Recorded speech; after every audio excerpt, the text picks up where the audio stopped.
Night was falling on Lake Como when the last illusions drained from Benito Mussolini. He had slipped out of Milan in a jostling convoy, wrapped in a greatcoat and a German helmet pulled low, hoping that the uniforms of a dying Reich could hide the collapse of his own. Factories lay silent, roads crowded with refugees, and the radio carried the same verdict from every direction. The war was done, the Duce was finished, the partisans ruled the roads. Beside him in the car sat Clara Petacci, 28 and tremor brave, clinging to a future that no longer existed. They aimed for the pass to Austria or perhaps Switzerland if fortune permitted. In truth, they were only circling the drain of April 1945. On April 27th, near the village of Dongo, the convoy met the barrier that history had been building for years. A partisan roadblock rose from the hedgerows. Young men in mismatched coats, old rifles across their arms, faces set by too many funerals. They waved the vehicles over with the authority of those who had waited a lifetime to be obeyed. Mussolini tried to remain a lump of cloth in the back seat. A partisan peered in, then another. Someone recognized the bulldog jaw, the heavy lips, the eyes that once stared from every wall in Italy. Shouts cracked the air like rifle fire. It's him. The captured dictator was led away with Petacci, his shoulders forward, his defiance reduced to a silent glare. By evening, he was sitting in a small lakeside building, guarded by boys who had learned war by practicing patience. He asked for a cigarette and a blanket. He did not ask for forgiveness. The next morning, April 28th, a black open car rolled toward a wrought iron gate in the hamlet of Giulino di Mezzegra. 3 partisans had come with orders from the National Liberation Committee. End it. One of them, known as Colonel Valerio, carried a submachine gun and a paper authority that mattered less than the years behind it. Mussolini shuffled out with Petacci. He stared at the gateposts, at the ivy and the quiet road, as if the stones might still remember him as a Roman made new. Petacci begged to stand with him. She pressed herself between the muzzle and the man, and would not move. The partisans tried to pull her aside. She clung harder. The burst, when it came, was short and mechanical. Mussolini's legs twisted under him, and the Duce folded with bewildered slowness. Petacci fell a heartbeat later, the fabric of her coat blooming dust as it struck the road. The wind moved the ivy. The world did not pause. Death did not close the account. The body of a dictator was a message waiting to be drafted.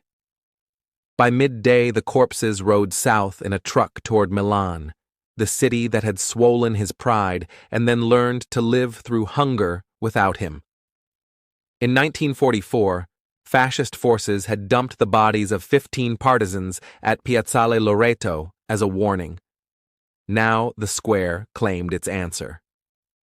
The truck stopped beside a bombed-out filling station. Crowds poured in like water through a breach. Some spat, some wept. Most stared, hungry for proof that the era was truly over. A rope went up, then another.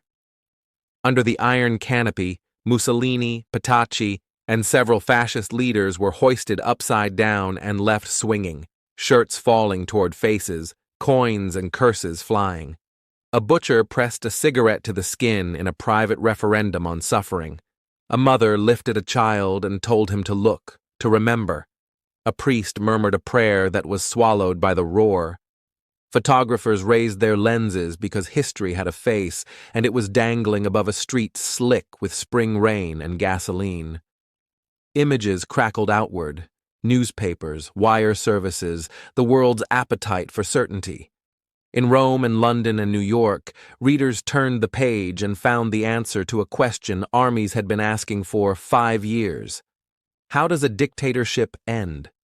It ends under a rusted canopy, where trams rattle past and shopkeepers lean in their doorways, where a woman in a headscarf closes her eyes, crosses herself, and does not forgive.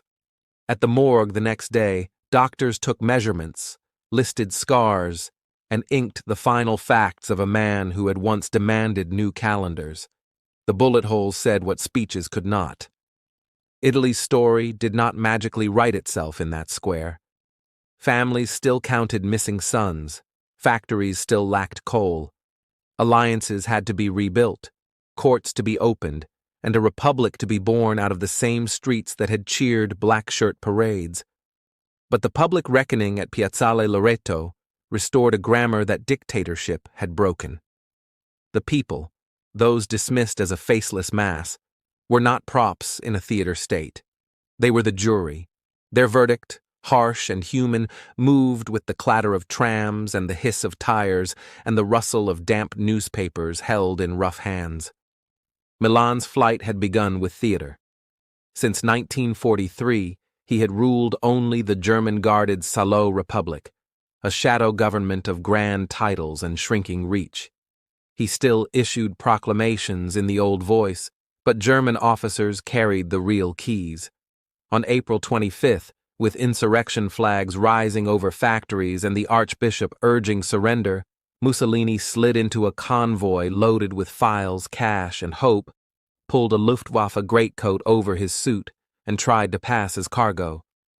At Dongo, the disguise failed for the simplest reason: recognition. Years of posters had engraved his face into memory.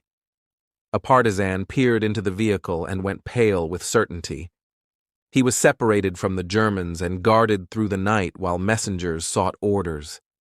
The decision that returned at dawn, execution, was less a sentence than an answer drawn from years of shootings, deportations, and the summer of Loreto. Colonel Valerio later said his French submachine gun jammed, and that a pistol ended the work. Others recalled a single rattle of automatic fire. The arguments would never stop. The bodies did. The display in Milan had a brutal logic. The same square the regime once used to frighten its enemies now served the city's memory. People filed past in rain and cigarette smoke and looked up into a future that, for the first time in years, seemed negotiable. The morgue ledger reduced the dues to metrics, height, scars, dental notes, and the grave diggers carried him like any man. In the years after, his remains traveled again, hidden, stolen by neo-fascists, recovered, and finally sealed at Predapio. The pilgrimage continued, but the power did not. Across Europe, other clocks were striking. Hitler would be dead within days, Berlin a chalk of smoke on the sky. Yet the detail that endured in Italy was small: the hiss of the tram line at Loreto, the rain darkening a shabby canopy, the ordinary faces of a crowd that insisted on seeing with their own eyes. That insistence, more than the gunfire, ended Mussolini's rule. Thank you for listening to Last Post History. Subscribe for more true stories from the world at war.